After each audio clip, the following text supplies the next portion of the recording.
আমাদের এই প্রিয় মাতৃভূমি বাংলাদেশ, এই বাংলাদেশটাকে নিরাপদ করে গড়ে তোলার লক্ষ্যেই তো আমরা আমাদের দেশটাকে, আমাদের মহান মুক্তিযুদ্ধের যারা যুদ্ধ করেছেন, স্বাধীনতা যুদ্ধে অংশগ্রহণ করেছেন, আমাদের শ্রদ্ধেয় সভাপতি, আমাদের সর্বজন সম্মানিত ব্যক্তি ইলিয়াস কাঞ্চন ভাই বলেছেন 53 বছর স্বাধীনতার 33 বছরের লড়াই করছেন।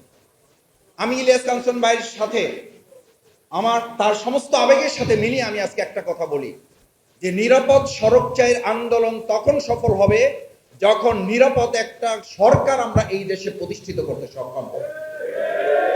তিনি আক্ষেপ করে বলেছেন যে বিভিন্ন সময় বিভিন্ন সরকার এসেছে, কথা শুনেছে, কোনো কথার কর্ণপাত করে তার বাস্তবায়নের ধারে কাছে যেতে পারেনি। তার যে আজকে যে স্মরণিকাটা আমাদের হাতে এসছে, আমি স্মরণিকাটা দেখতেছিলাম বসে বসে, তিনি যে সুন্দর বাণী ওখানে দিয়েছেন, যে বক্তব্য দিয়েছেন, তার উপরেটা হচ্ছে লেখা ছিল যা শুনবো, যা বুঝবো, তা মানবো। এই কথাটা তো আমাদের শ্রদ্ধেয় ইলিয়াস কাঞ্চন ভাই না, এই কথাটা মহাগ্রন্থ আল কোরআনে, ওয়ালা তাকুলু মা লা তাফআলুন, তোমরা এমন কথা বলবে না যা তোমরা করবে না।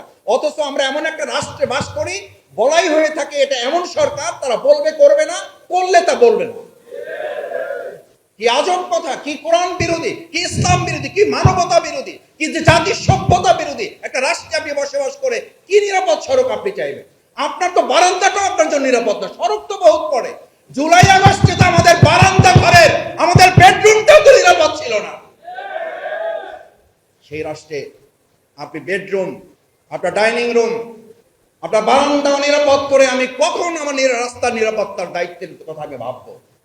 আমাদের কলিজার টুকরো সন্তান, কোলে মায়ের কোলে সন্তানকে গুলি করে হত্যা করা হয়েছে, সে তো রাস্তায় নামেনি, সে তো বারান্দায় যায়নি, তার মায়ের কোলে সে ডাইনিং রুমে ছিল, সেখানে গুলি করে হত্যা করা হয়েছে।